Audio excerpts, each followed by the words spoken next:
All right, I am your moderator today for TechCon. My name is Cheryl Goodman. I'm on the operating team for TechCon. I hope you're having a great conference. Come on, raise your hand. Let's get some energy going. Let's do the wave. High-five your neighbor. This is going to be a great panel, but as I was saying, there you go. See, look at this energy. This is literally the tightest panel I've ever had with the most panelists, but here's the good news. It is packed with goodness, okay? We've got the dream team for you here, so let's just jump in. Okay, so we're going to start on the end here, just really quick introductions of each one of them, and they're going to give you a one-liner about their company, and then we're going to jump in to the questions. And so first, let's start with Ranga Sempath. He's the SVP and the head of Center for Innovation for Siemens Health. Tell us a little bit about what Siemens Health does. So Siemens Healthineers is a global leader in medtech, diagnostics, imaging, in vitro diagnostics. Anytime you go to a hospital and a sample is taken or you go to get an MRI done, probably a good chance that you're using a Siemens machine. Yes, and there's some great stuff you're going to hear later about what else they're doing in AI. Can't wait to hear about that. Next up, we got Julian Willard. Dr. Julian Willard is a partner and head of strategy consulting at IBM, and he is really advising clients in pharma on business strategy in AI. So let's give it up for Julian. And Julian, tell us one-liner about what that means. Hello? Here. No, mine. Wow, what was that? Is that a chat bot?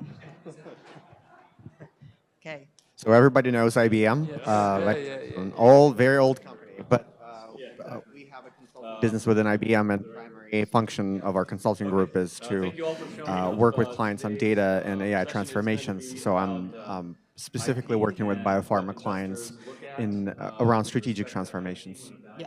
Impressive stuff, and very active locally as well. So thank you for all that you do, Julian. Okay, next up, Dr. Anil Keswani. He is the Scripps Health Corporate SVP, Chief Medical and Operations Officer. So we're really lucky to have you here with that busy schedule, and you are the Operations Officer for Ambulatory Care, right? So I think everyone knows what Scripps does. You heal people.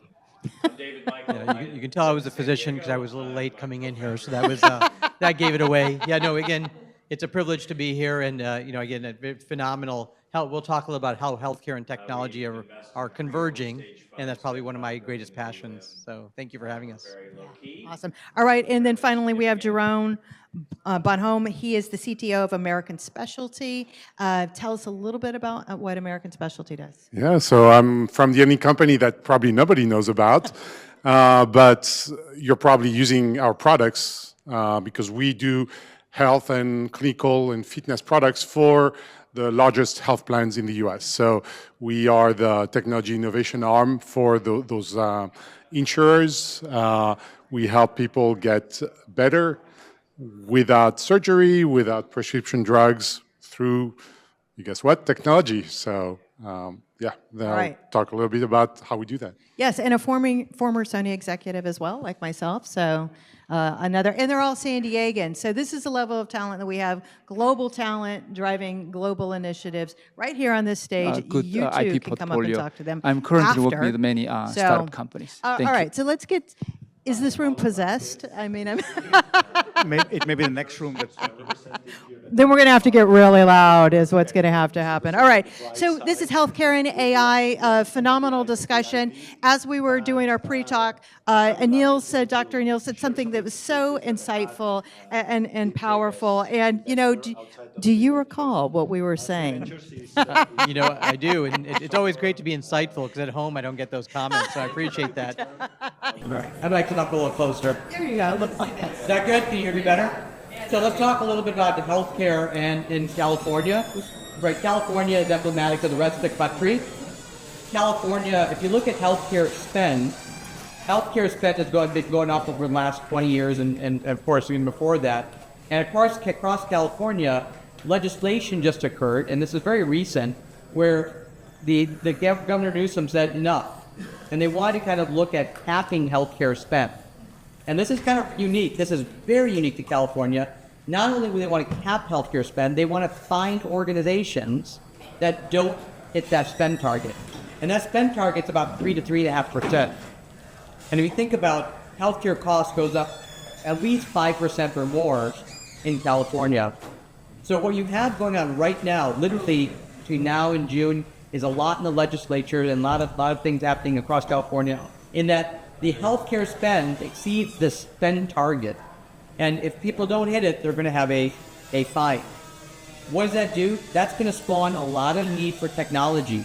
This may be the time that tech and AI and how we use our data better and predictive models can help us reduce that spend, because now we need to do it. And by the way, you can only do it without laying off people. And, Right? and So it's the- all about technology. So that's a good time for you all in healthcare. And related to, that's the code word for AI is efficiency, right? So when you think of AI, the promise is efficiency. You're saying there's a cap that's going to happen. And so you're going to have to dig deeper. You're going to have to deploy AI in some way, right? No pressure there. And you always need that. You always need a catalyst. You need a burning platform. And until now, there hasn't been as much of a burning platform because you can go as business as usual. Now you have a burning platform. How do you get your costs down? Well, there's not many ways you can do it. You know, it's labor, which you have to protect, and you want your people. You can't get supply costs down any faster. So it is sort of the entrance of technology. Yeah, no, I think that's very insightful. So I think everyone can hear us now. So, all right, so let's switch over to, now that we've level set that, obviously we know AI is about efficiency, but the pressure is on. I want to talk to Julian about, you've published a lot of clinical trials, a lot of information. You advise clients on outcomes. You're working with them right now to get them to market in these AI solutions. What are your findings and observations? By the way, I mentioned you are in the pharma section of Mars. Yeah. Yes. What I want to emphasize that a lot of clients tend to focus on. All right. So I said everybody. Okay.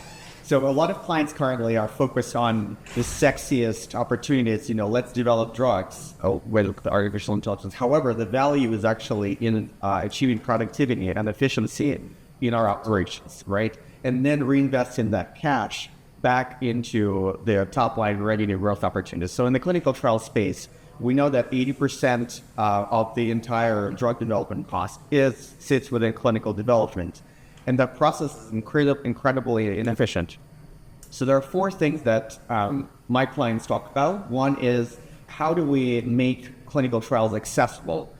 And now we have digital health technologies and talk about decentralized clinical trials. So how do we integrate, instead of asking a patient to come in for a visit, how can we register that information using Internet of Things devices and then do analytics on top of that? The second thing is the patient pool expansion. We recruited the patients, but then we need to keep recruiting those patients. How can we do that? We can do that using sentiment data analysis. We can actually, as you know, the reach outs that we probably all get on LinkedIn. Like, for example, today I received a message that says, we think that you may need custom boxes. It's absolutely irrelevant.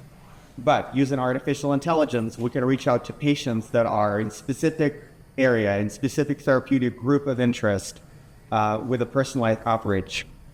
And finally, internal operations efficiencies, such as clinical trial site management. Today, you would be surprised, a lot of our clients, they use Excel spreadsheets and manual record keeping for clinical trial site management. All of this process can be automated and analytics can be deployed and this is available today. This is not rocket science. Yes, and that's a great jumping off point. I don't need to stand because I'm loud.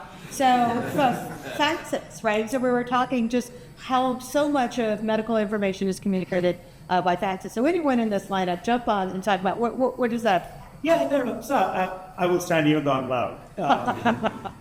So fundamentally, if you sort of look at the data that's coming at us, right? I mean, and this is true across not just in health, but no matter where you live. The amount of data that's coming at you is so much. Most of the time, we are almost like deer in a headlights situation. All this is coming at us. We don't know how to react to it, how to respond to it.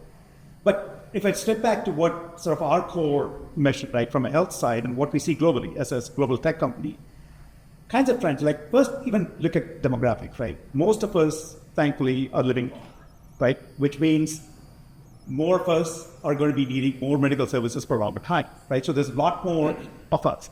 But as we're aging, there are certain things that unfortunately don't change. And the kinds of, chronic diseases and all that, which require you to interface with your health system, is increasing.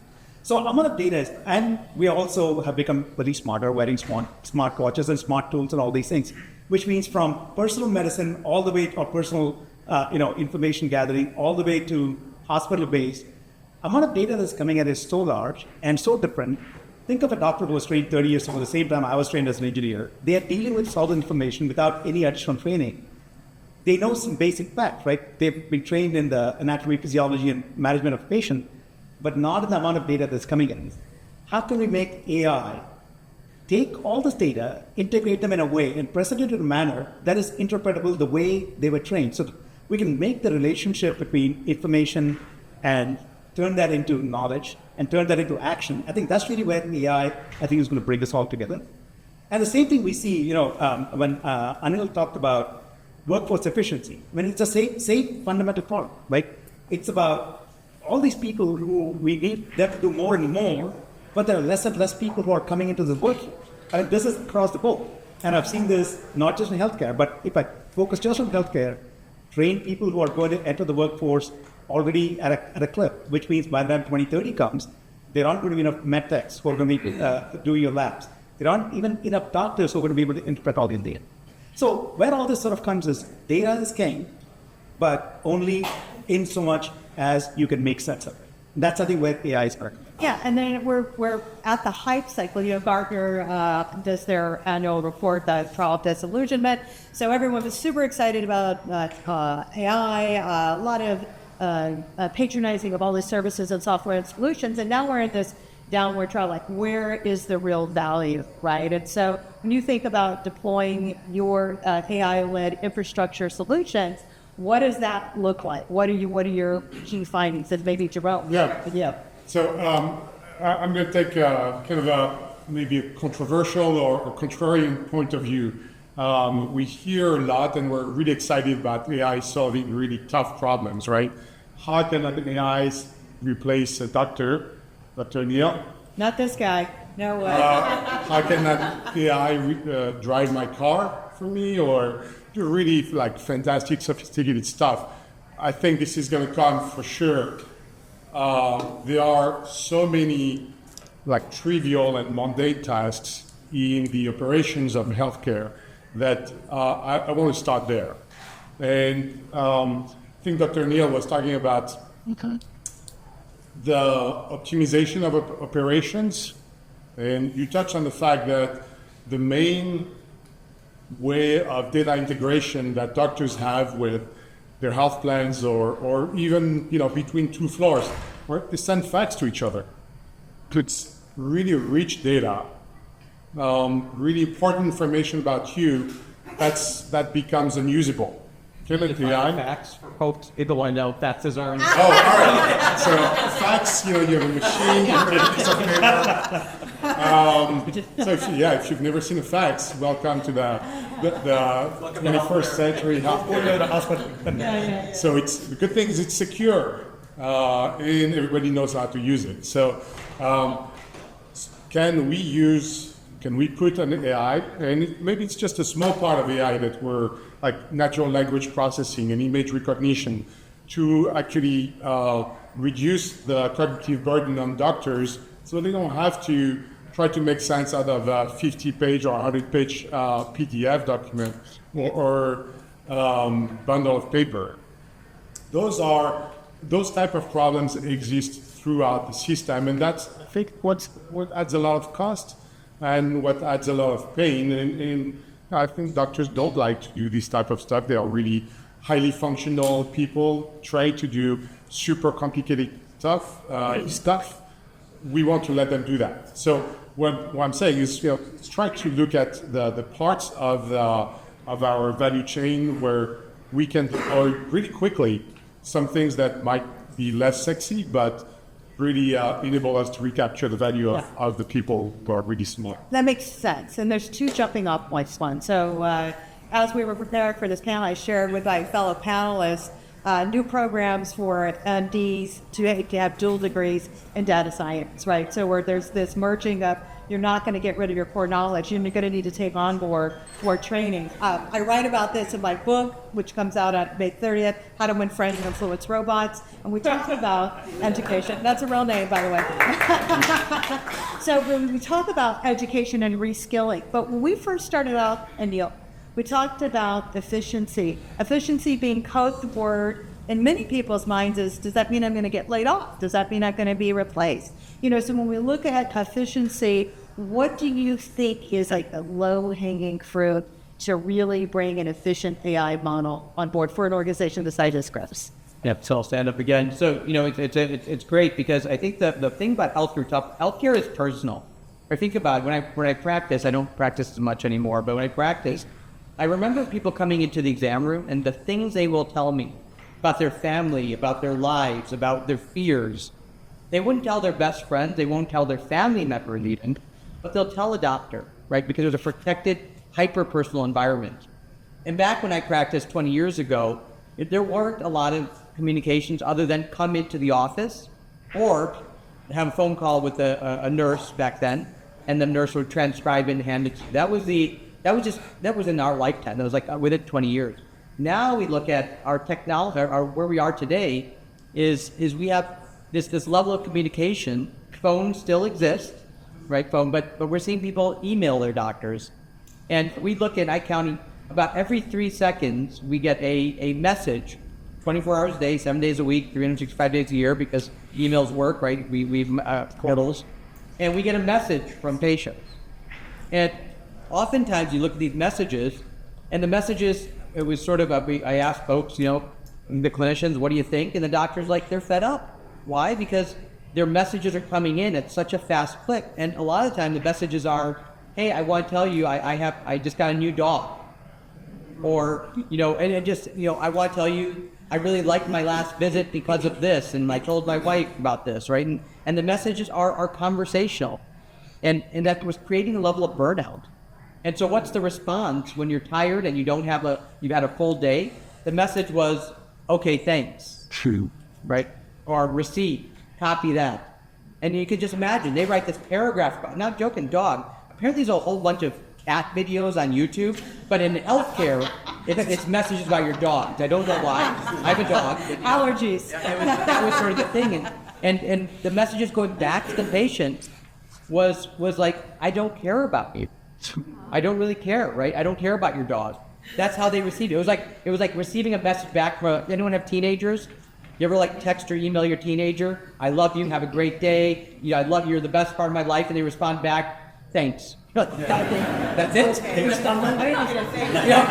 Thumbs up, emoji, maybe, I need food, right? That was our relationship with our patient. So we've now implemented using a large language model, using AI, generated responses back. Now, the interesting thing in healthcare, the generated response is an email. It has to go to the clinician, the physician, the nurse practitioner, PA. They have to review it before they release it. And that is released back to the patient. And the messages are, guess what, so much nicer. Now, by the way, the patients know they're AI generated, and they don't care because it's still reviewed by the clinician. It costs us about 6 cents a message. And you say, well, that seems like it'll add up a lot. It's cheaper than having a clinician type this, cheaper than having a nurse. And so when you look at it, what are we doing, to your question earlier? We're upskilling, going back to letting people do what's at top of license, right? People don't want to go back and write a paragraph on things that they should be doing, nor do you want to have a nurse do that, who's also at top of license. And so those are some of the things we're doing, is getting people back to what they're passionate about. So when you go in the exam room, right, you're not seeing somebody who's a data aggregator talking to you, who's looking at the computer. You're having somebody who can actually go back and concentrate back on what the magic is in the exam. So this is like this term I heard earlier today was scaling health. So it's really the whole person. It's not just whatever the prescription is, but I hear you, and they would rather have the intent of your goodwill. You don't have the time for that, but your intent has gone through, and that's actually a good healthcare practice. Is effectively what you're saying, Mike? Yeah, and that's where technology needs to augment what's in the the stream of healthcare. I think we were talking about this earlier. You don't want point solutions that just sort of point solutions just kind of up here, up there, and you add one more thing in the day. It has to kind of augment that flow of how healthcare is provided. Yeah. And if you can do that, there are so many problems in healthcare to solve. You just have to figure out where the pain points are and build them into that workflow. And then you'll see rapid adoption. Okay, shifting gears, we're going to talk a little bit about the pressures as executive leaders in systems, deploying AI systems. How are you dealing with the pressures, stakeholders to deploy faster, better, privately, safely, securely, and all of the above? Yeah, so, this comes up all the time, and there's so much hype around. AI is not new, but generative AI is exploded, like you just heard in the keynote this morning. The number of people who have no idea of any of these things that utter the word Gen AI is gone, right? So, same thing happens in a sort of workplace like ours. We are a 70,000 person company, and the immediate thing is, how can I use AI for building my, Gen AI for my software development, all this, and then the company says, wait, you're going to do all this in what domain? How are you going to do all this? And part of the challenge that we are sort of facing as a company, there's this whole sort of stream of things that you take into account, is there's privacy, security you want to protect. You want to make sure your own workforce is engaged, they are able to use the tools. So creating that sort of environment, like sandbox kind of environment, where you're still dealing with these kind of models, right? But built within a protected environment, allowing all of these to sort of come together. We still want, we don't want our coders to be writing code when everybody else in the world is using automated things, because efficiency, the 10x and the 20x improvement in getting good quality code that can come out of it means you can push your product out faster, right? There is a desire to get all of that done, but not in a way that we can't validate them, we can't, stand behind. So it's going to take a lot of effort. So it's not a magic bullet in the sense of just because it's out there, meaning it's going to suddenly transform. The amount of work that's going to go on, and I suspect many of you in the room here are dealing with the same kind of issues, right? I mean, you're dealing with how do I translate what is happening in the sort of public domain into what's happening in media. Yeah, I love it. It's a great response. There was that phrase earlier, who said it, but it's absolutely hilarious. It's this concept that, when ChatGPT launched in the consumer public in November of 2022, and you spent all this time with it, once you had wrapped it and downloaded and subscribed and gave all your money away, you had this day after Christmas effect or day after birthday effect. You're like, great, I spent all this money, there's wrapping all over the floor. I've not saved any time, right? But I spent a heck of a lot of money. Anyone want to comment on, validating that experience and what that means to you and your roles? Yeah, so one of the things that I think is the reason for that,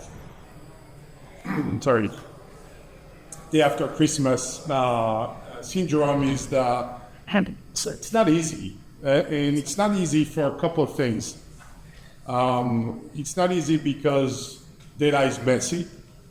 It's not easy because you have competing interests between regulators who want you to deliver really personal care to the people you treat, and you have consumers who are also expecting that high-touch, empathetic care, and regulators who are also saying, hey, keep things private, and make sure it's secure. And by the way, the NIST framework for AI, you know when it was released? Anybody is paying attention to information security? That's kind of the gold standard for information security. It was released less than a month ago. Which means before there were probably things that we could help govern where we're going, but really no accepted standard by the regulatory bodies. So it's all kind of emerging, and with that, there is that mystification that it works like human. You talk to it and it responds smart things, and it figures things that you didn't know before. Yes, all that is true, and it comes with a lot of work before. So one of the things that I've observed, at least in my role, and I've also seen a little bit of literature on that. Maybe Julian, you were one of the others, I don't know, but at this stage of Gen AI, as tech leaders, we should probably spend 70% of our time educating and working on change management. 20% of that time working on data, okay, making sure it's clean, making sure we understand, making sure we can actually rely on it. And the 10% left, it's like, okay, let's build those models. Let's make it work. So it's a little different from kind of narrative that we kind of hear about frequently, right? Just educate and demystify a lot. Last word. No, I think that's great. So just administrative note, we have about 7 minutes left. I want a key insight from each panelist about what's their number one bit of advice for you and how you can take their lived experience and maybe apply that to your life. But then I just want to share one thing, just one observation. In the early days of that mp3.com, if anyone remembers that company, and you remember all of the lawsuits and the copyright, and mp3 players were considered illegal devices. We're the same thing. Go back 20 years, we're in the same thing, but now accelerated by 10. So can we really see the true value of AI as an exponential utility, like for what it's doing, and then set aside all the things that will get solved, hallucinations and policy and legislation and all of those things. So with that context, with the 20-year from now view, what's the number one thing that you would like to start share with the audience? And Joanne, I see that you had just raised your hand, so maybe we start with you and then you get your other comment. I wanted to say 3 things. I've lived through, over 20 transformations in the past year with different clients. Number one, don't focus on the use cases, focus on transforming a workflow end to end. 2, do not underestimate the integration value and integration effort for artificial intelligence technology. It takes a lot of time. And 3, focus on the value. Focus on productivity efforts first and foremost, because they can bring the biggest bang for the buck immediately that you can reinvest to grow your opportunity, top-line revenue opportunities. And what I hope for in the next 10 years, since I'm very passionate about research and development and drug design, I hope that we're going to get an AI-assisted drug developed and gone through the clinical trial process effectively in the next 10 years. Excellent. Rado. So if I had to say 20 years or even less than that, what I hope is that all this hype sort of settles down into more practical, pragmatic things. And there could be different things for different industry. In my industry, one of the challenges I started off with saying about the workforce thing, right? And we also know at the same time there's a lot of changes happening sort of in the robotics side of it. And I want to bring this point because when Anil talks about doctors and nurses, the people behind the scene, the medtech, the lab, where you go, all these are almost thankless jobs, right? And no, we're not recruiting people their passion. If we tell them, hey, this is not your grandfather's medtech job, but this is now supercharged with all the tools, we can actually attract really bright people into that. There's a need for all these labs to be running for us to get the quality information that the doctors can deal with. How do we incentivize our own employees? That is where I think the biggest bang for the buck of AI is in motivating. Phenomenal insights. Patrick. I would say I love Cybersec. Start with why. Always loved his book. But think for a moment. Don't do show of hands. But if I gave you $5 million to take 5 years off of your life, your loved one's life, or a spouse's life, it was $5 million. Would you take that deal? The answer is no, right? And think about it. Would it be 10 million? Probably still no. And think about what's the most important thing that we hold dear to us is 2 things: health and longevity. Right? We want to live to see our kids grow up, our family evolve. We want to go through the stages of life. Health and longevity. And I separate longevity because that is now the new, my view is a new push in healthcare. You talk about health, so you want to live long and live healthy. Everything you're doing, if you're here for healthcare, realize the why. The why is not to build a new tool. It's not to build a new large language model. It's not to be on the Gartner hype cycle. It actually is because what you're doing is you're putting back moments in people's lives. I say this with an older child who has chronic illness and chronic issues. And our thing that keeps up us at night is how can we extend his life? How can we make sure he's healthy? How can he have a normal life? So when you go back to start with the why, understand what you're doing here, And I can talk all about LLMs, I can talk about AI, I can talk about how AI is going to unlock all our data, and about our laboratory and all and the research we do. But at the end of the day, if you go back to the internal, what you're doing here, it's actually to extend life and make sure it's a great quality of life for people that you're trying to touch. So I love that. Yeah, well, hard to follow. 20 years, maybe sooner than that. I think this AI is like electricity is today, right? So your iPhone powered by electricity, yeah. What I have in mind is what do we spend our time on today? Spend our time on educating ourselves across pretty large swath of domains, because this is something that will always, I think, remain ours, right? Creating the why and using those tools, those communities to do it faster, better. And the only other piece of wisdom is that I would leave you with is start now and start small. Thank you. All right, I think we are at a time. I think these were phenomenal insights. I'm sure that you'll want to talk to the panelists. Jerry, we're going to head out this door and over to the hallway if you have questions. But thank you for your tolerance of the tech issues at TechCon. And we appreciate your time and attention. Take care.